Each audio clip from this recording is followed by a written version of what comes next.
Hello, I'm John Coleman from Apocustis Stacey's, an Institute for the Humanities and Alternative College and High School here on New Milford, Connecticut, USA.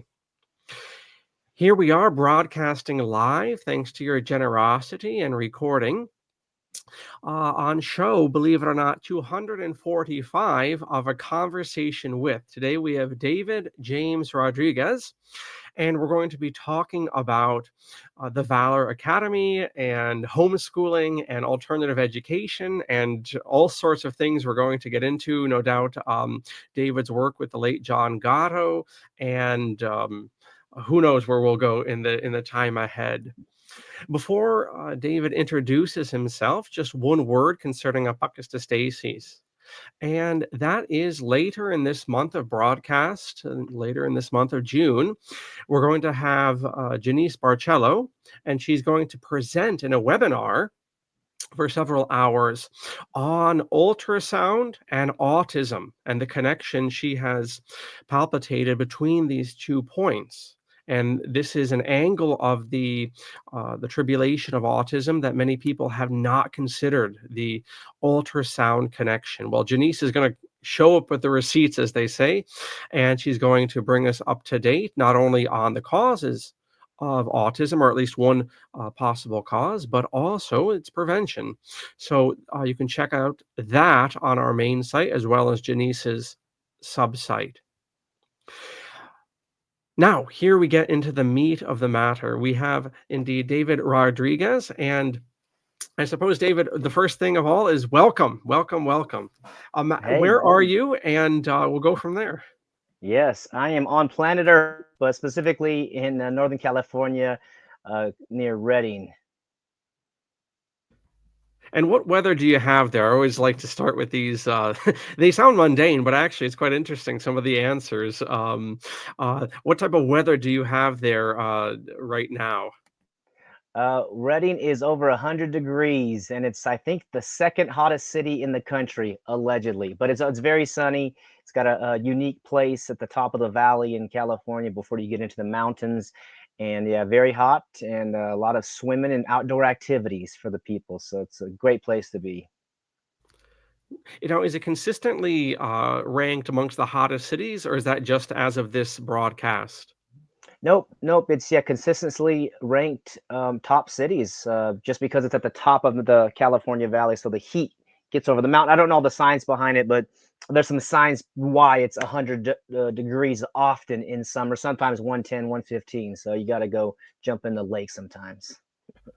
Wowzers, and some days this week here in Connecticut, in Western Connecticut, it's been 60 degrees, and I've had to wear the night robe in the mornings and even a coat once or twice this week. So it's interesting to see that change of temperature, especially this time of year. Late spring is altogether its own creature. Mm. So, David, tell us about yourself in general. We're going to get to the homeschool topic and the education topic and Valor Academy and all this, but tell us just about yourself in general, your background, perhaps career wise, hobby wise, and interests, all of these sorts of things. Well, I'm born and raised in a small town, and thought the American dream was to get a lot of cash and sit on the beach. So I got a business degree and got into the insurance business and built a small little business and sold that. Once I found out that cash is not the happiness that will fulfill me. And then I actually moved to Korea. I taught English in Korea at a private high school and was recruited by a biotech firm over there, sent to New York, then came back to California. And just in this pursuit of spiritual things, of true things, what are we doing here on the earth? As most of us are, curious at a young age and have a lot of questions and curiosities. If you can maintain it before the school system squelches it out of you, and then I got to, in a strange way, meet John Taylor Gatto, the world famous school teacher. I got to help him republish his underground history of American education, an intimate investigation into the prison of modern schooling, and then that kind of led me to create Education Options Expo. There's a great quote by Buckminster Fuller, which is, "You never change reality by fighting against it. You got to create a new model that makes the old model obsolete." And I think that is what I've discovered by working with John Gatto and seeing some of the things on the planet, and really pursuing what it is to be a human being, what it is to be a man. These are some of the questions that we didn't see so much, in our parents' leadership, or grandparents, or everybody's just trying to survive. Everybody's chasing the dollar, it seems, and I'm trying to empower the next generation in areas that I was hurt, or areas that I was confused or deceived in by intention and design, and I just didn't think the world was this way. My hometown has about 3,000 people in it. We wave at each other and we're nice to people growing up, and I thought that's how the world is. And then I got to see how it is in the big cities, and people suffering, and just this different world. And that's kind of the essence of it. I love reading. Working on a movie to produce right now as we speak, and just trying to get these ideas out to the world. It seems that humanity is going through a gigantic awakening. I call it the great self-ownership awakening, how precious each one of us are, and what to do with this freedom that nature or God has given to us, and some of the bigger questions that we have as kids. And I got to maintain my imagination and curiosity, and then all of a sudden, the time passes. You see how fast this life really is.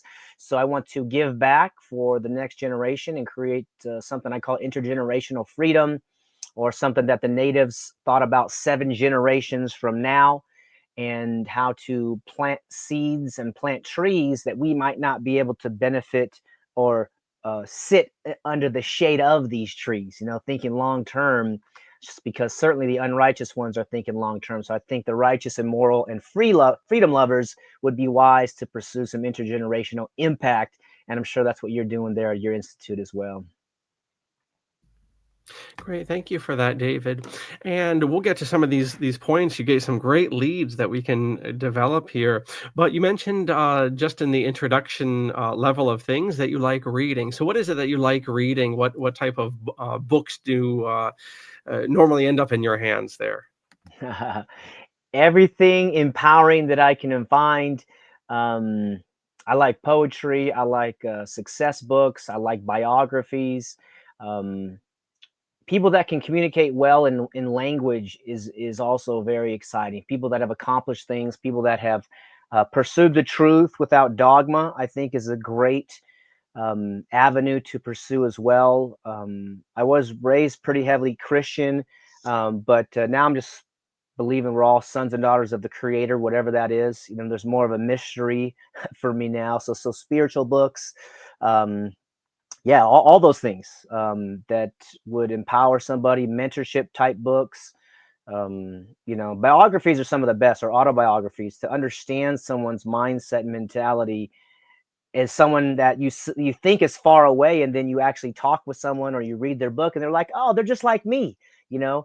And of course, a lot of people have dreams of maybe fame or actors or these kind of things, but each one of us is on our own journey. Joseph Campbell made a huge difference in my life, the hero of 1,000 faces. I said, wow, that book was 40, 50 years ago, and I didn't nobody recommended that book to me in high school or college. I'm like, what's going on here? So there's these certain books and certain things you can find that uplift your spirit, give you some wisdom, help you be able to share with other people. And these are some of the books that I really enjoy reading. Great, thank you for that. We should do a drinking game on this show. Every time someone mentions Joseph Campbell, I should do a hit a bell. Joseph Campbell, as the audience well knows, went to high school about 1 hour, or 1 mile from where I'm sitting at Canterbury School, which is a school for rich kids up on the hill here, just right across the forest here. Not very long at all. You can hear them actually playing ball in the summertime at Canterbury. Anyway, he went there. So this Joseph Campbell, a great author and a great popularizer of the hero's journey. Mm. Um, Very good. Okay. Now, one other thing you mentioned in your initial remarks there was, a certain spiritual awakening. You mentioned your early life and a Christian background there, and but in particular, You had mentioned, David, that you had, you had gone into business and things, and then you had a certain awakening there. Was there a specific event or book or something that struck you, or was just a gradual growth, like is the case of so many people? Was there a hard Damascus Road moment, or was there some just a general growth? Yes, one of the mentors that I follow and learned a lot from, his name is Art Williams, and he, long story short, was a high school football coach, and I should say I played sports, all throughout school, and was actually athlete of the year my senior year in high school. So I played all the sports, um, but he was a coach, and his mother passed away early, and she didn't have the right life insurance, so he, through amazing sequence of events, became a life insurance agent because he found out they had screwed his mother by selling her the wrong type of insurance, caused hardship for his family. He became a leader in the insurance business. Then he started his own company and created this, huge movement. And he's just a football coach. So he became a billionaire, very successful man. And in one of his books, speeches, he said, if you want to find your purpose, find an injustice on the earth and spend your life trying to correct that injustice. And I said, that is powerful, because here's a billionaire who went from nothing to, huge cash, but it's about justice in his view. So I looked at the world because I had some success, and I just like, man, I don't want to spend the next 40 years, 30 years doing this. Insurance is great and has its benefits in some ways. But I think we're here for something bigger than just cash. And I encourage cash. Let's make a lot of cash. But then what do you do with it? Let's say you have all the cash right now. What are you going to do with it now? So it's about humanity. It's about the children. It's about the women, the elderly, our brothers and sisters. And so what I discovered through John Gatto and Charlotte Iserbit, that the greatest injustice, or one of them, is the government monopoly compulsory school system that I went through. And I know there's loving people in the system. My mother was a school teacher there, and I have family members that teach or work in the system. So there's loving people in the system, but to require attendance in a building for 12 years, and you got to get permission to drink water, go to the bathroom, these kind of things. I consider that a huge injustice. And John Gatto calls it a prison. So after 30 years of teaching in New York and becoming the state teacher of the year twice and city teacher of the year 3 times, I figured he's very credible in that statement, because I felt like it was a prison.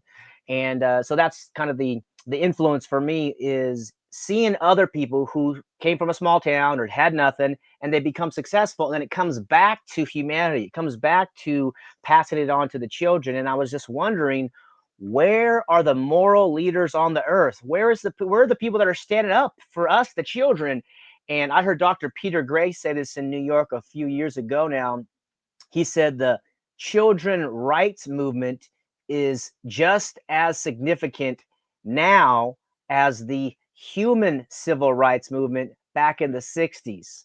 And so it's kind of evolved from, race stuff to the children, the young people, these kids, and they're being just fully targeted in these schools, with the whole transgender agendas and the jabs and all these types of things. These children are being attacked. And one of the reasons I have this urge to correct this injustice is because I was a very sincere, loving boy. Maybe like some of the guys out there are girls, loving girls. And this deception, this, if you feel like a girl, you could be a girl, even though you have male genitalia. I might have got deceived. I might have got tricked into that whole scam because I was trusting these people. I was, very um, uh, intentional, or I want to say sincere, earnest is the word. I was earnest. And it was around 12 or 13 when I started to realize these guys are all guessing. These guys don't know what's going on here. And also the quote from Socrates, which is, there's one thing that I know, and that's that I know nothing. Now that's an honest guy, right? At least tell me you don't know. Tell me you're guessing. Tell me you're proposing, or pontificating. Don't tell me this is the way it is when you don't know it is, because all life is a negotiation, and it is what you say it is. Life is a beautiful thing. So Anyways, yeah, that's part of the process. Coach Art Williams really inspired me. He's one of them. There's, probably 5 or 6 others, but he was that moment where I had to decide if I'm gonna, go to Korea and teach English and pursue spiritual questions and purpose, or just put my head down and make 2 or 300,000 dollars a year, which that's fine too. But there's something that pulled me to the opportunity to go overseas, and it was great. I got to go to Hong Kong as well and meet a lot of people and talk and make new friends and do things that college probably should have done, or high school probably should have done, but you got to do it in your 20s, if you're going to do it at all, it seems.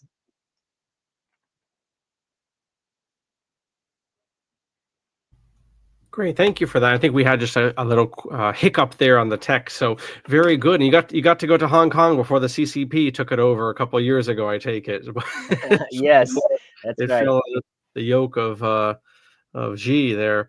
Yeah, and very interesting and very, very much approved here in Connecticut. The you mentioned Art Williams and the insurance here in Connecticut. We're the insurance center of the world. It seems like once you get out to Hartford, the whole city seems to be given over to those businesses there. So thumbs Hmm. up there. Now, in any case, more seriously, um, when you came out of finance and you decided to go teach in Korea, um, was that I mean, was that like an automatic just segue, or did you have some other options? I mean, was it just like sitting on your platter there, to go into teaching? Because very often here in America, you might know better than me, but I think the turnover for people who are in teaching and move on to something else is about 5 years. Some of that information's a little bit old, but I remember about 10 years ago, I looked into that, and the turnover was 5 years between you're bright-eyed and bushy-tailed and you're completely burned out, and then people move on. So,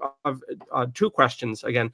The first being, were there any other, um, avocations you thought when you were leaving finance? And then secondly, how does that background of finance and coming from the world, so to speak, into education, how does that make you different from a lot of teachers?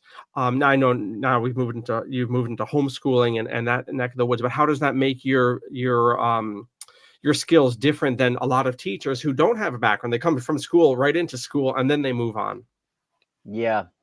Well, I think the real world experience there was really helpful. And it was a private high school in Korea, and they taught very differently. I think because it was private and it was like Christian based, they focus on the heart of the student.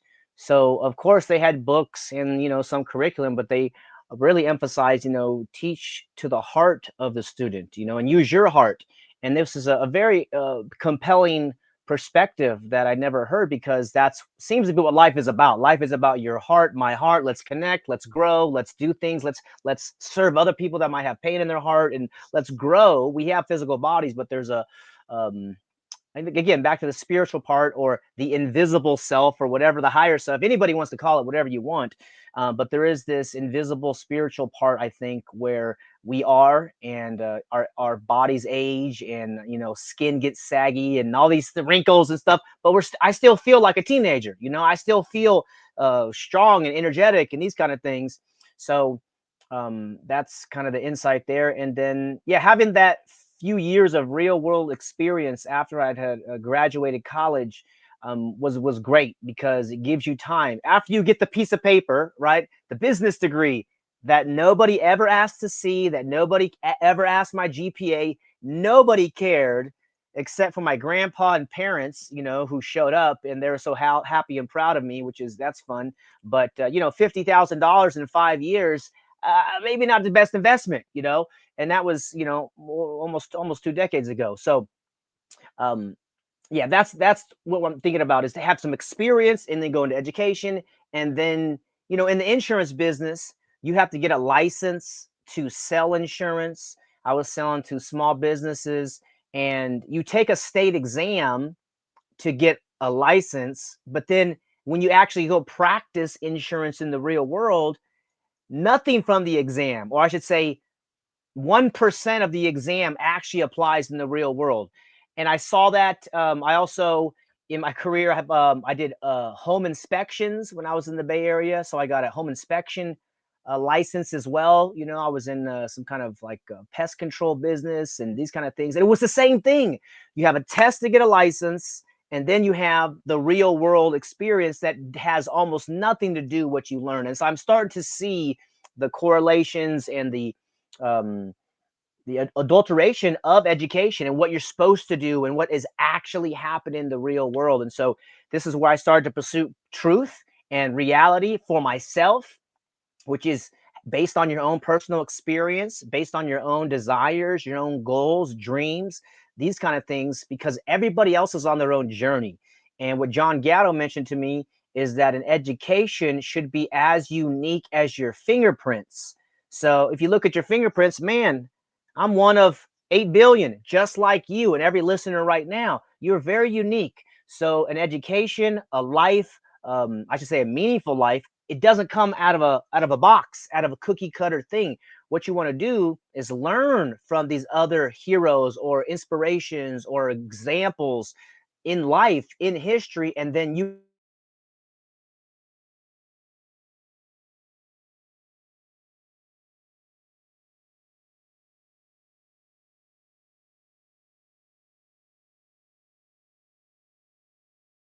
elders so that they can teach us from afar and we don't have to reinvent the wheel. You know, it's kind of like this aggregation of knowledge. We get to borrow knowledge from people that already discovered it.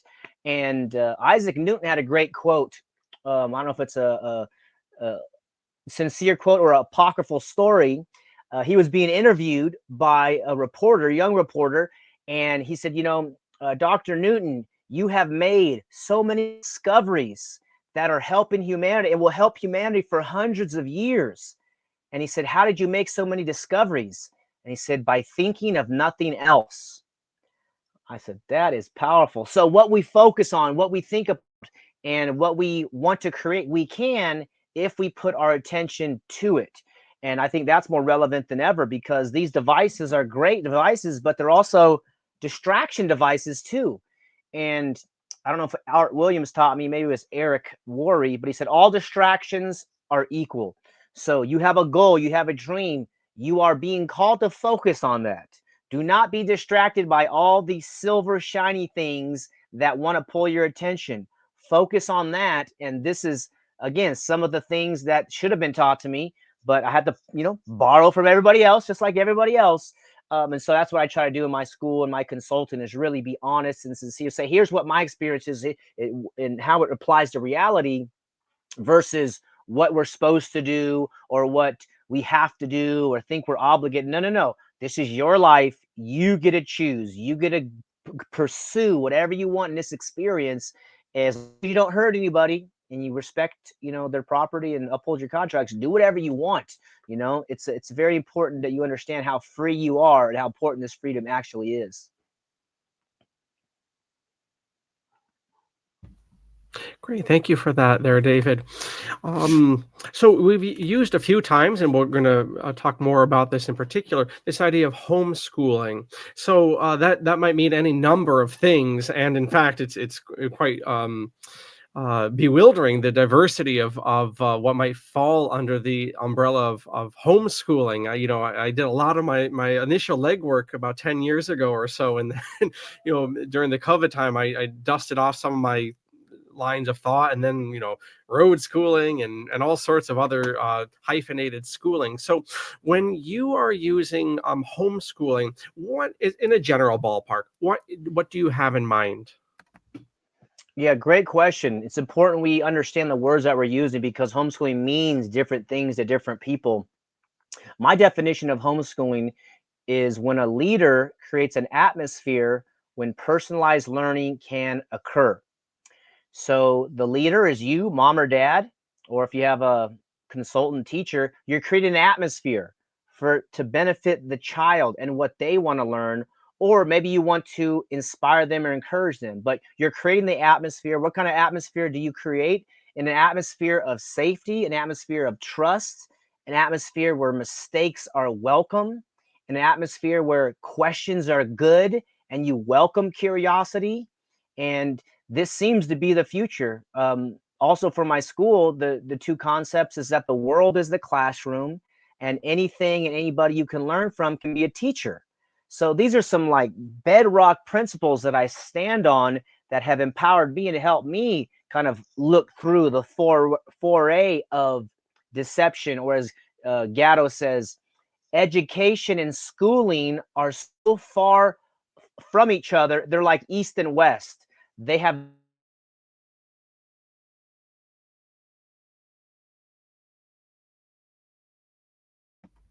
And just a little tech hiccup here. Everyone will roll with the punches. David will be right with us here. Um, but we are a continent away, so you will bear with us on that front. David, you had cut out there as I was saying we're about a continent away, so we must give our technology a break. Would you repeat your response there about John Gatto? You were saying. yes.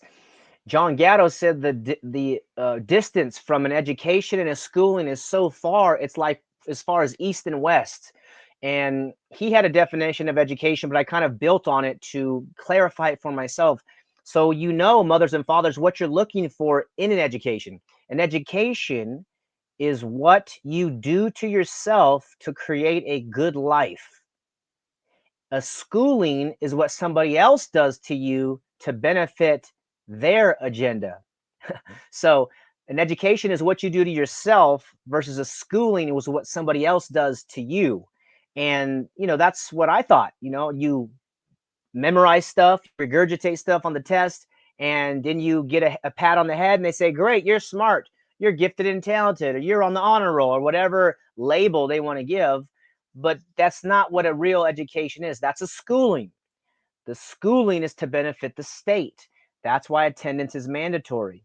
And as Gatto rigorously researched, he concluded that the purposes of the government monopoly school system is to create obedient consumers, soldiers, and clerks.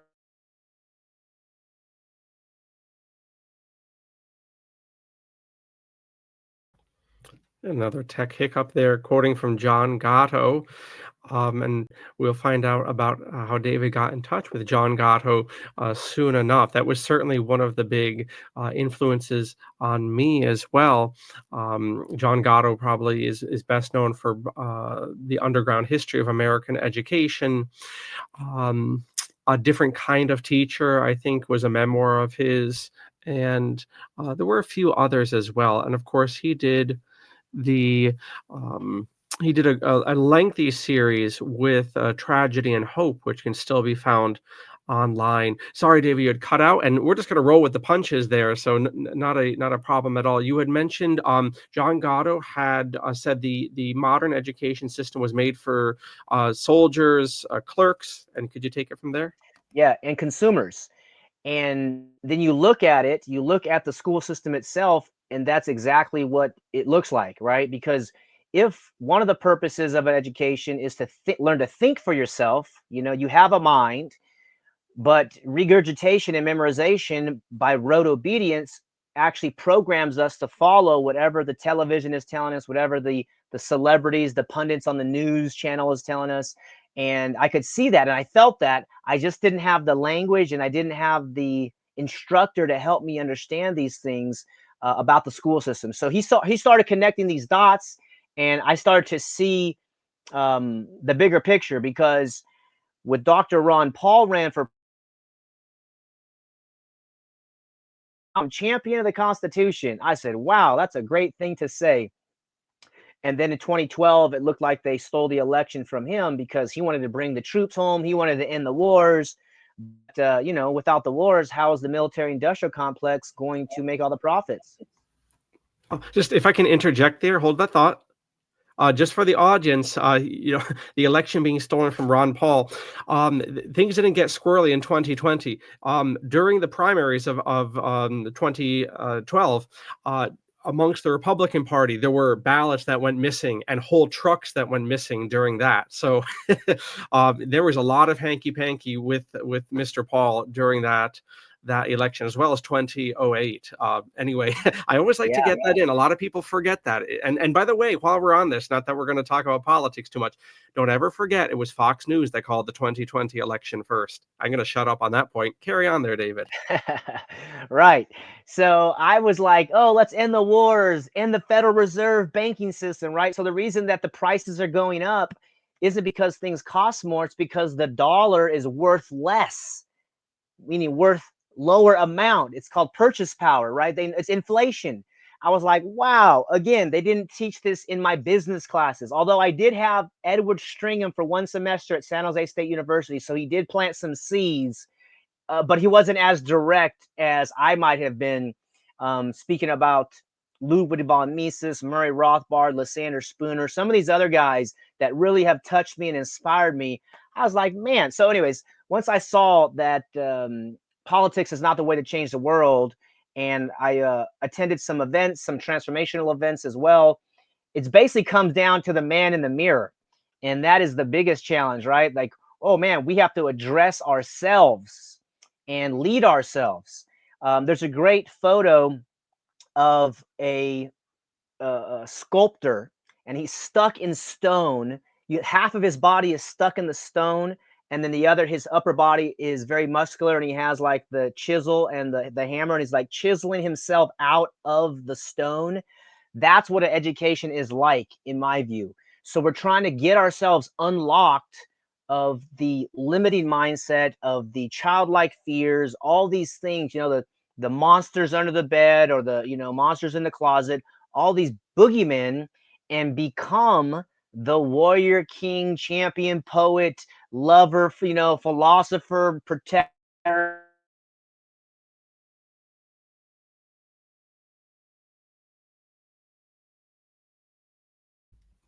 And you'll notice as the tech catches up with David's great line of thought there, you'll notice all the archetypes, right? All the archetypes that David's mentioning. Carry on there, David, Yes. please. So just the sculptor metaphor was very helpful for me, because you're trying to pursue something. I got a diploma, I got a degree, and you're educated now. No, when you graduate college and he throws off your hat, it's called a commencement ceremony.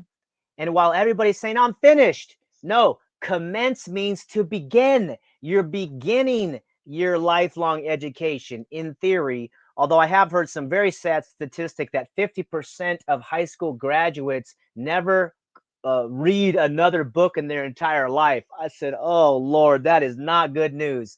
So this idea of education, exploring the depths, of exploring the roots, I feel I was, kind of had my time or life force stolen, in the school system, not by intention of the teachers or even the principal, maybe, but at the engineers. And as Gatto pointed out, it's been going on for 150 years. And in the initial 1850s in Massachusetts, the authorities had to get on horse and bring the children by bayonet, force the parents to bring their children to school. Yes, there we go. Life of Forest Man. That's right. That's right. He brought it over from Prussia, old Germany or New Germany, and that's where the model was duplicated and replicated. And that's why Prussia had a mercenary type economy, a lot of soldiers for hire. And that's the reason, is that they were very obedient, and they would march into bullets when, in self-preservation, it's not very smart to walk into things that are going to kill you. So you had to get rid of that independent mind and make this group mind, which again, so it's a diabolical system in my conclusion and Gatto's conclusion. But you got to keep hope, and then you got to keep some solutions. Maybe we'll talk about that. For certain, for certain. And by the way, for the audience and for David, if there's any lag when I pick up here, it's only because I have this muted for audio reasons. So I can hear everything. It's just a matter of my clicking there. Um, yes, we should certainly get to conclusions in due course. Give a counter. maybe a counter or pushback a little bit, just for the sake of it. So you mentioned, or quoting Gatto, you mentioned something I would certainly agree with, that this educational system is meant to fit and to produce, and you'll correct me here, clerks, soldiers, and consumers. Yes. I'm struck with this saying. I must find the book that this comes from. We have met the enemy, and he is us. Um, I'm struck with, and maybe it's a matter of conditioning. In 150, 200 years, you can even, I would say, take this back. This idea of education is to mold a certain society, even back to the early modern period in the 16th century. But I am struck with this idea that we have the educational system, so called, that we want. I mean, I've been even with homeschoolers, um, very, very much impressed that that's the type of person that the parents want. And the society wants to be these normies. And I don't know if that's because of 2 centuries or more of brainwashing, or is it consumer supply and demand, or whatnot. But also, and to put a point on this, homeschooling, at least broadly speaking, seems to be producing exactly the same sort of people. And this, for people on this channel, will know this has increasingly caused a lot of discomfort for me. Having worked with that community for 20 years, it's not producing anyone different than the mainstream. And um, so anyway, I've given so 2 points here.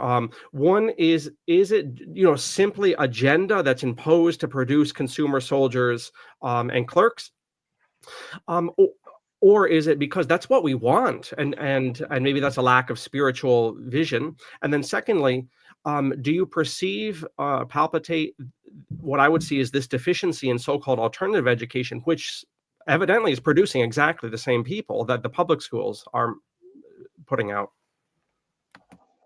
Yeah. Well, I would partially agree with you on that. Some of the homeschoolers may be going down the same path. Although in the last 5 years, homeschooling has increased 50% because of the whole pandemic here worldwide, to get people to inject untested drugs and unknown ingredients into their body without any manufacturer liability. So it's increasing, and this is why this is some of the work that I do, because I've been to various homeschool conferences, and many of them are still stuck in the left-right paradigm.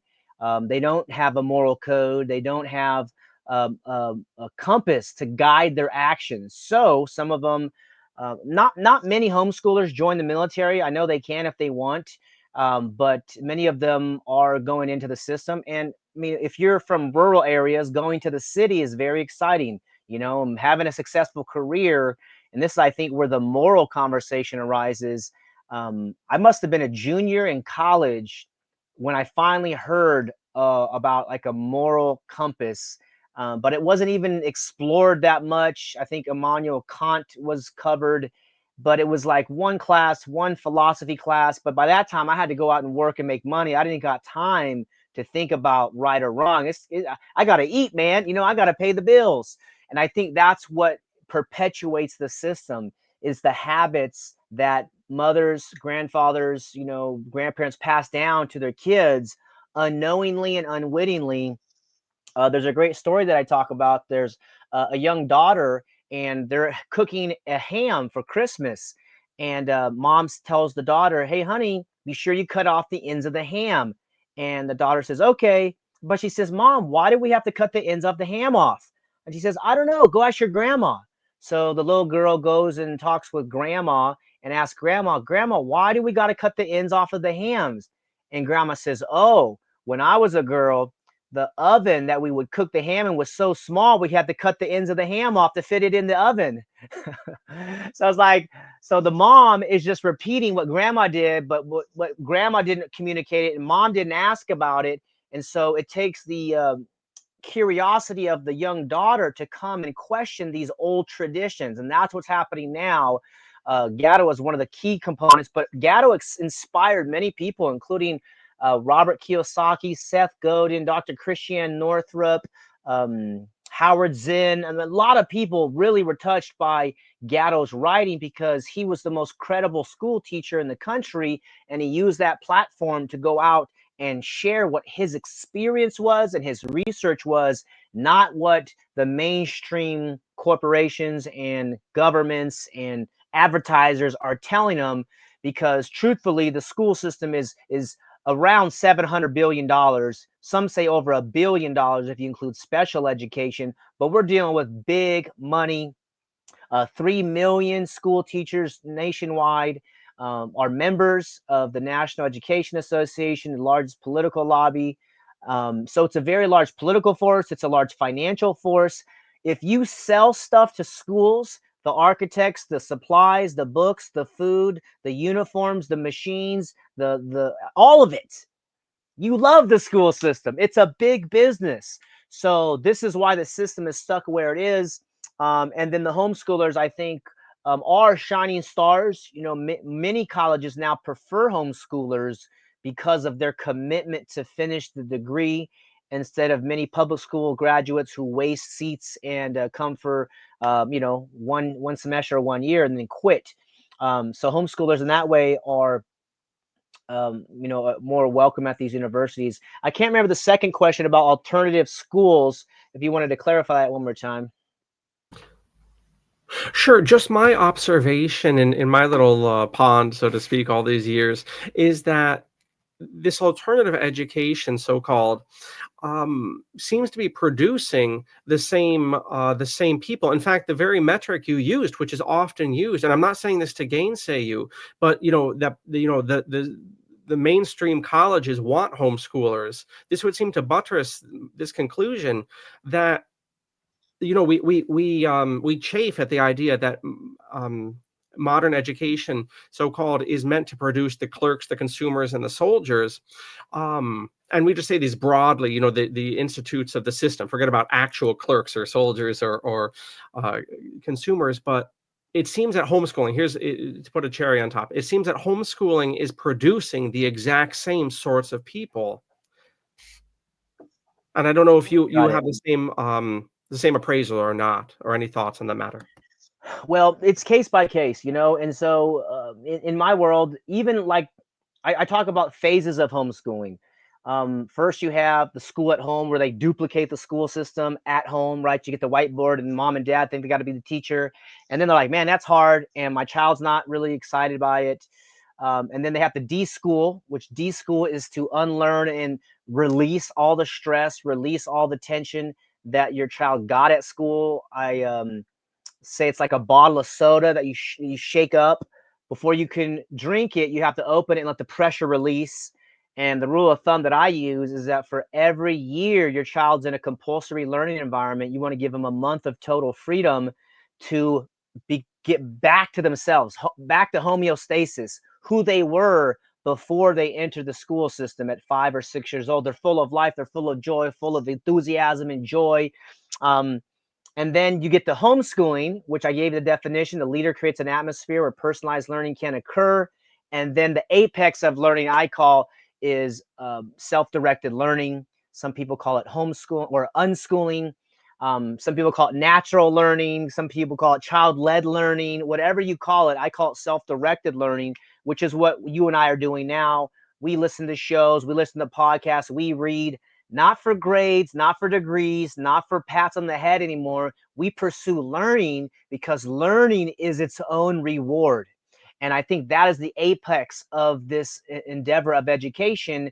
And it continues until your last breath. An educated person keeps learning and keeps challenging their assumptions, questioning their own beliefs, and gets down to what really is there for this experience. And I think it was Buckminster Fuller who talked about, or maybe it was Campbell or Fuller, but he said, you want to hang out with people that are addressing the mystery of life, the mystery of existence. And I don't think that ever was questioned in my 17 years of formal schooling. Like really get down to without an agenda. What are we doing here? Where are we come from? Where are we going? Those are big questions that, we want to think about because those haven't been answered yet. So I haven't come across so many homeschoolers that are becoming these clerks, consumers. I meet a lot of them that are, quitting school and pursuing entrepreneurship, going on treks and journeys and pursuing the higher things. So yeah, I wouldn't say that they're producing the same people. Also, some of the alternative schools we spoke about before was like Sudbury School or Summerhill. Summerhill has a great movie about it I recommend. And there's new ones out there. Acton Academy is doing well, and Apogee Academy are doing well. And they actually incorporate Joseph Campbell and the hero's journey into their curriculum. And I believe both of those last schools don't even have teachers. They call themselves guides. And at least with Acton, the guides are not allowed to like tell the students what to do, but if the students ask the guides can provide some information. So there are these alternative schools that are doing that. These democratic schools, even like Sudbury, Summerhill, very interesting. This is where the student council idea first came from. And so that's how these public schools adopted the student council ideas from Summerhill, where every vote matters and you get to make the rules. It's a very, very exciting school. So maybe there's different alternatives, schools you've seen. You might be referring to charter schools. Charter schools often have a area of freedom, but since they're under the state, they get state dollars. They still got to jump through the state hoops to get that state money. And in my evaluation, charter schools do create similar students to mainstream schools because they're, again, you have to follow along. And some of these bigger questions of what education is, I think, are better and more exciting than the charter schools, or like just tell you what to learn. And now with AI and the internet, man, we're in a whole different world, man. This is revolutionary, just like the printing press by Gutenberg, in the 1500s. We're dealing with major paradigm shifting technologies, and these schools are so far behind. I just heard one school doesn't even allow children or students to have phones in the classroom. And then I heard of another university that had a student write an essay, and he did it honestly and earnestly, but then they scanned it with the AI technology and they said, "Hey, you plagiarized it." And he says, "No, I wrote it."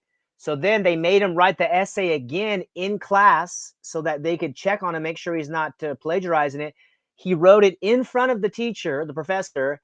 She scanned that into the computer AI software, and it still said that it was plagiarized. So, you got these technologies of, people telling you what you can use and what you can't use. And I think it's just important that children have access to these technologies. And I'm not saying the phones are all always good. It's a double-edged sword. But to not have access to the internet or a supercomputer when that's what most people in their career and their job are using on a day-to-day basis, I think that's quite foolish. And that's the government schools that are doing that. Great. Thank you for that, David. We should certainly hope to have you on for many of these alleyway conversations, whether it's the different people you have mentioned or the topics such as technology. We can certainly go down that route, as well as John Gatto and your work with him. We should fill up your calendar, I think, down the line with that. But for this initial introduction to yourself. And I should say before I set this up, we do have on Apocrypha Stacy's open resources, both Grace Llewellyn's Teenage Liberation Handbook, which is free to download, and you can find out about, she's writing that in the 90s, but about a lot of self-starting young people and their stories that take up about half of that text. The Teenage Liberation Handbook, kind of a Bible for unschoolers back in the day. Before the unschoolers ran Grace Llewellyn out, which is also another another story Really? I altogether. didn't know that. Oh yeah, we'll talk after class. It has to do with the topic you brought up earlier here. In fact, the winds of change. But something else also, David mentioned Summerhill, and he mentioned a documentary more recent, and he's going to tell us a little bit about that just to whet our interest. But also on our open resources page, we have a documentary, I think from 1978 from Britain, that deals with Summerhill. But David knows of a more recent one. What year was that? That was 2008. I believe it was written or directed by one of the students from Summerhill. So you can feel the heart and the love and the care in the film. Well written, great character development, and it's based on a true story. I don't want to give it the spoiler alert. Maybe I won't spoil it, but it's based on a true story. It's a lawsuit case. It shows the school in its perfect essence. And I cry 3 or 4 times during that movie every time because of the pain of the students and then the relief that they have. I'll give one short little story here because it's really impactful. There's one of the students, a young boy, probably 12 years old. He comes from a fighting in schools, in traditional schools. So his father puts him in this Summerhill school as a last ditch effort. And he's mad, young, angry kid. And so he goes to school, and the loving teacher says, I think his name's Chris. Hey, Chris, do you want to learn about the stars? And he points up, and the ceiling has stars with a laser pointer. He says, no. So, okay. And this is, you want to learn about Japanese language? And Chris says, no. And he says, okay. He says, all right, well, have a good day then. And the kid's like confused. He puts his head on the desk like this and is pouting. And the teacher says, "Hey, Chris, didn't you say you don't want to take any classes? Do you want to take any classes?" He says, "No." He says, "All right." And the Chris is like, so he gets up and he tiptoes out of the classroom and he's out running outside. Yay! No classes today. No classes today. Just that freedom to choose what you're studying, the freedom, the respect to choose what you're going to put into your own mind is the expression of that young boy running and screaming for joy and liberation in that moment. So there's so many moments like that in the film. It's from 2008. And yeah, I took that because I was taking a course on how to start a school. And I had never heard about this school. And immediately I went and I watched all the episodes and actually edited and put it into like this, full long story. So you can see it as a movie. But yeah, it's a great, great movie about this voluntary school that's been around for 100 years in England. Incredible. Great. Thank you for that, David. Actually, I think this with Miss Llewellyn, who is certainly welcome on the show. I've invited her on the past. She's moved on to other avocations herself, so I think she got burned out. But this is actually what I'm going to say is actually very appropriate to moving into the solutions and where homeschooling and alternative education is now, which might be a good place to finish up our introductory talk here. Yeah. This has been about 20 and maybe say 16, 17. And I was at an unschooling conference, and the larger topic here that I'm kind of directing us in is as alternative education is growing, like any community, one of the not even dangers, it's almost you can almost set your watch to it, is as a community grows, it's going to lose its moorings and its principles. Mm. As languages grow, they get simplified. As religions grow, they have to incorporate more people, so they get simplified. And you make a lot more gray area. Political systems as well. It's just the nature of growth, I suppose. Okay, so I'm in Massachusetts in 2016, let's say, at what was then called the Northeast Unschooling Conference, which I believe has since moved to Amherst. The University of Amherst is where they rent places now. At this point, it was towards Boston, and we had never heard the word as regards children, so-called transgender. This was the Mm. first time this was like après mon le déluge, the first drop of the rain. After me the deluge. Après mon le déluge. After me the deluge. This was like the first little drop. What Mm. would inundate pop culture 5 years Mm. later. Mm. And it was amongst this more radical aspect of homeschoolers, a great offense, I suppose, taken by what were, I believe, innocuous comments. And what was happening was in this little eddy of society, this cross-dressing and this nonsense was happening. Mm. And this was ending up on the boards, the internet boards, and the conversations. And Grace Llewellyn had said, "This is a fad. This will come and go. I've been around forever and a day. This is another fad like 1,000 fads, except this is a lot more dangerous than a lot of other fads. People should chill out and not get caught up on it." I believe, a very innocuous statement about, and a Hmm. very sober statement with a very dangerous topic. Mm. And for this poor woman who, if not created unschooling, that's not fair to say or accurate, but certainly carried the torch for a generation. This woman was run out on a rail from that eddy of alternative education. Mm. So that's just an illustrative story to say right now, more broadly than the topic I just brought up that got her into hot water unnecessarily, I believe. Right Mm. now, you had mentioned the growth of alternative education, homeschooling, unschooling, road schooling, whatever. Hmm. What are some of the dangers?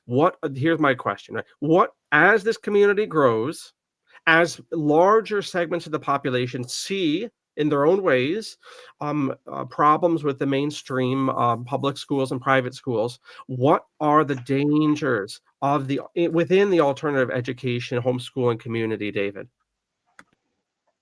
Yeah, I would say the similar dangers in the public school system. Thanks for sharing that story. I didn't know that background story, and it makes sense. Um, I think the biggest problem that I've come across in public schools and even in homeschools is there's no moral code. And in my conclusion, knowing the difference between right and wrong is an apex issue. This is a very key issue because moral people would never go into war and to go kill people in other countries. And again, this is saying it with compassion for all the soldiers out there. My brother was in the military. I have family members that are in the military, have been. So this just came across this last week because I'm starting stand up comedy as well. We can talk about that in future shows.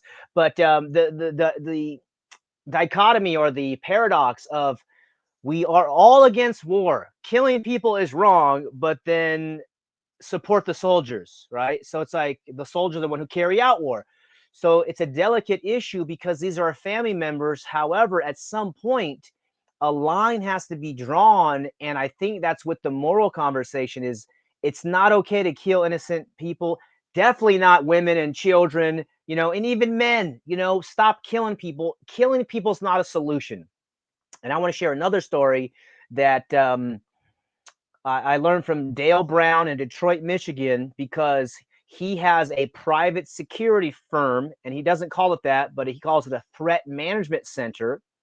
And the reason I looked into his firm, actually, he spoke at my conference in San Jose, um, because I was tired of seeing the police brutality. So when you see police beating people today in 2015, I'm a 99% certain they went to public school. Okay.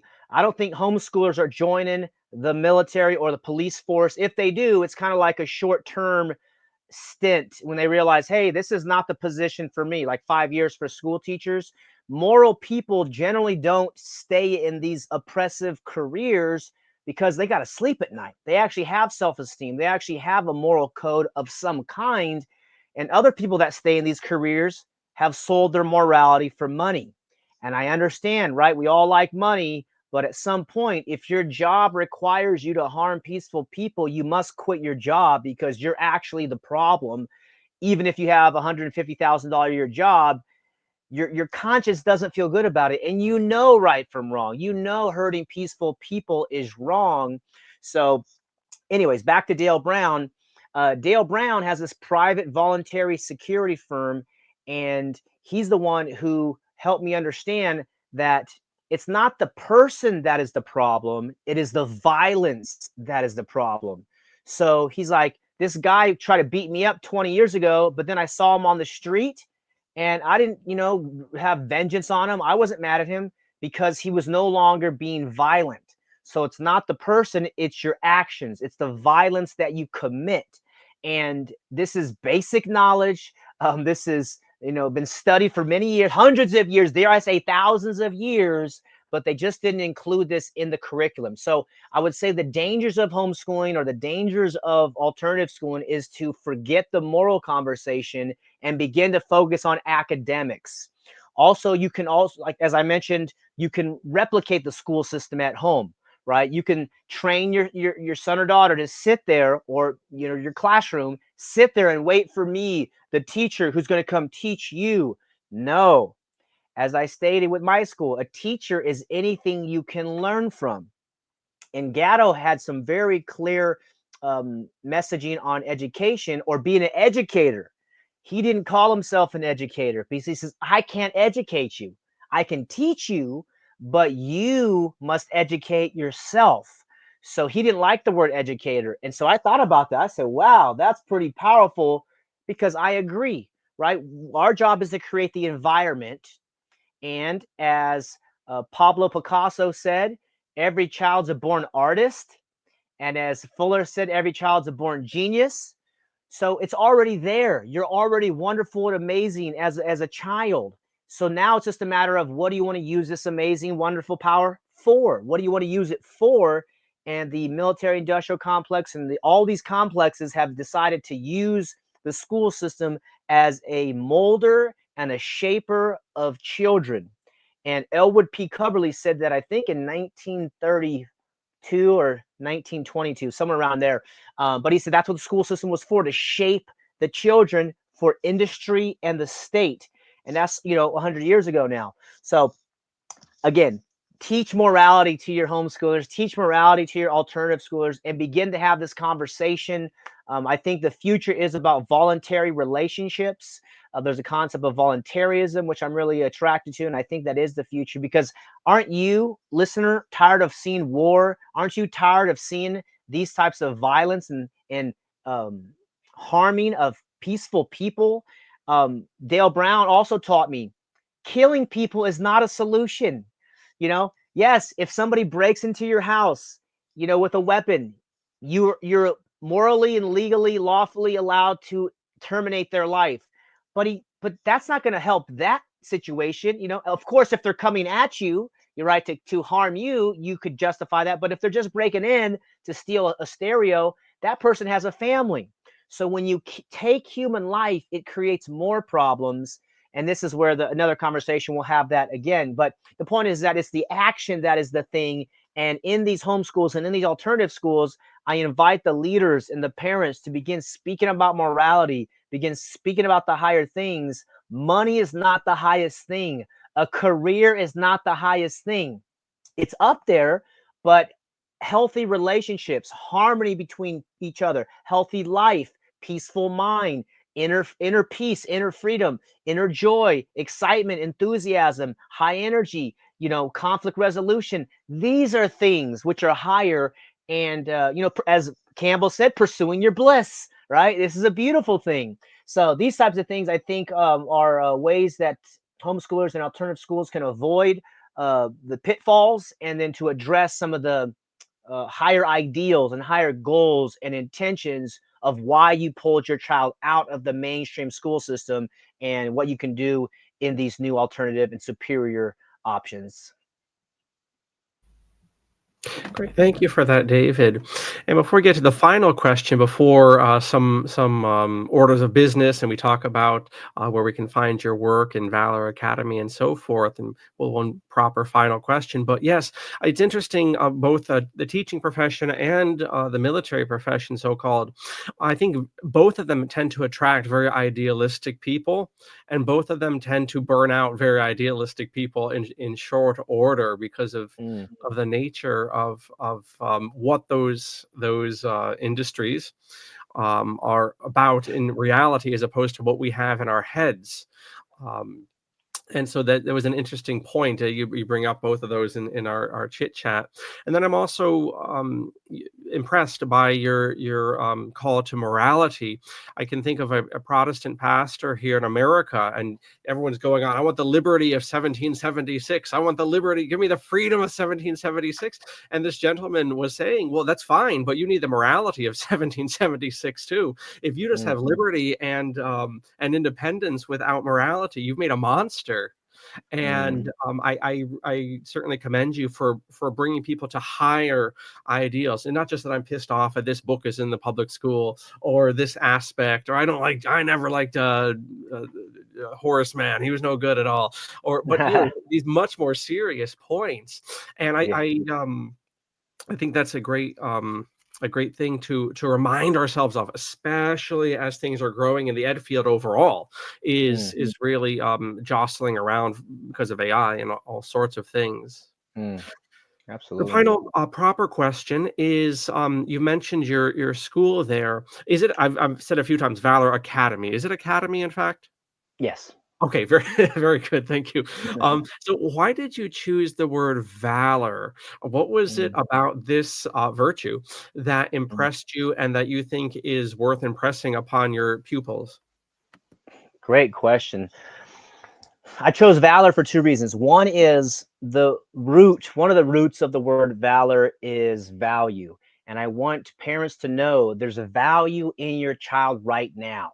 So, yes, you want to have them succeed in, of course, grades in school, but that's not it. It's they're valuable now as a human being. Their value is not determined by their performance or their grades or all these things. They are a human being. They're your legacy. These are the most precious, innocent beings on the earth. They have value. So to help parents remember their innate worth as a human, because I felt, like my worth was dependent on my grades, and in my performance in sports. I was seeking validation to some degree by my performance.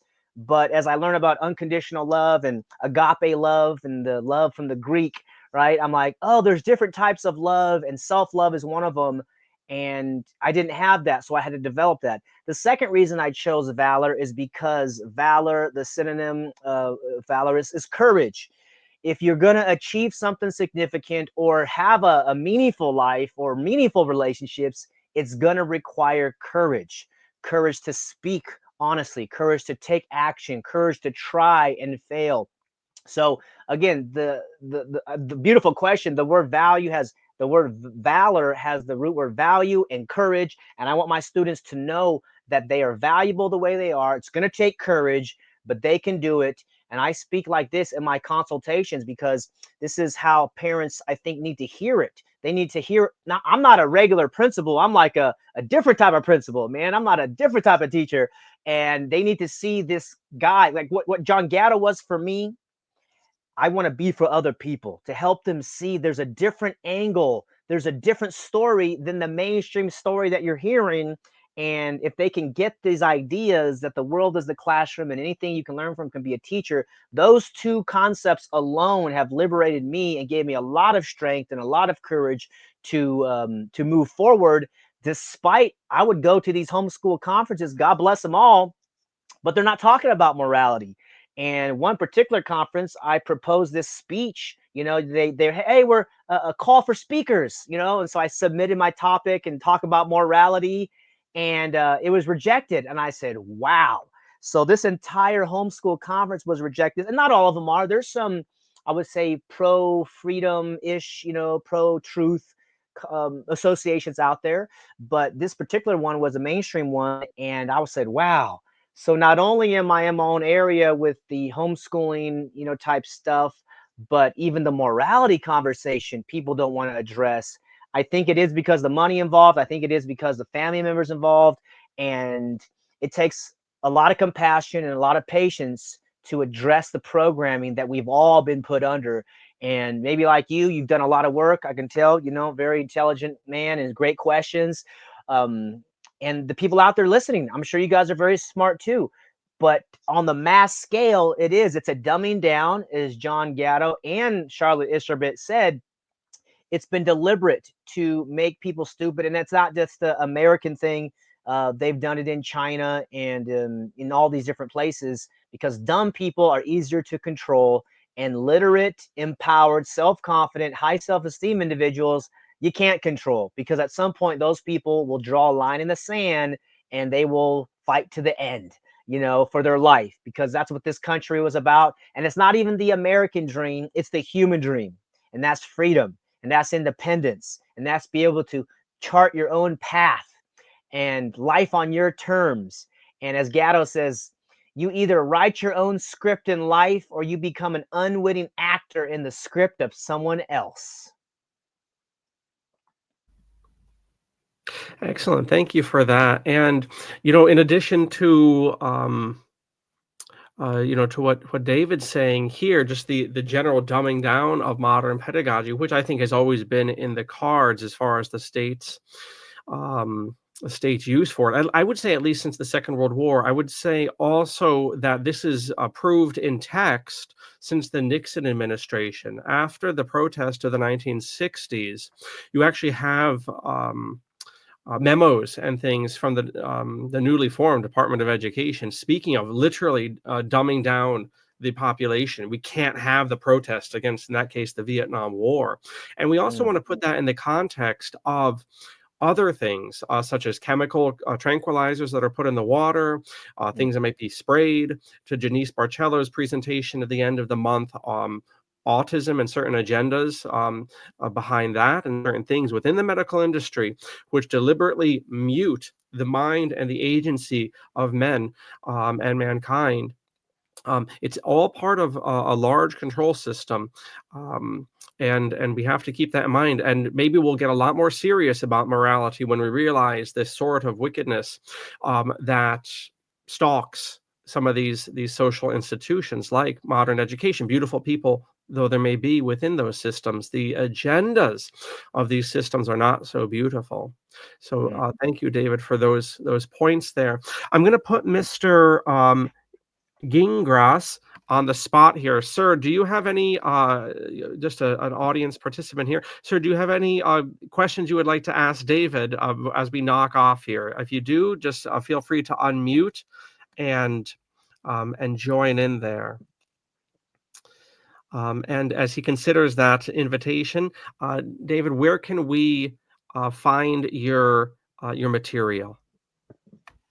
My school is thevaloracademy.com. And as you have the link tree up, it's linktree/David James Rodriguez. I do offer free 15-minute consultations for people interested in learning about Valor Academy or considering the early high school graduation. And that's where they can find me.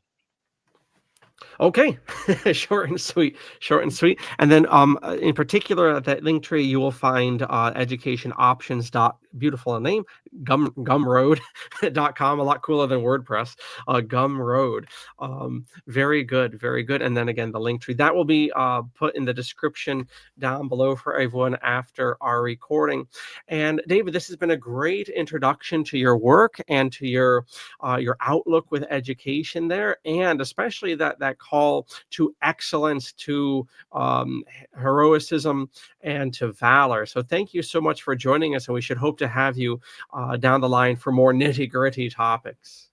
Yes, John, it's an honor to be on your show and to speak with you publicly. It's beautiful. Thanks for the wonderful questions, and look forward to coming on again and developing the content and the conversation, because it's been a long time coming. People are starting to realize what's going on. So thanks for shining the light, and congratulations on your success too. Look forward to speaking with you again.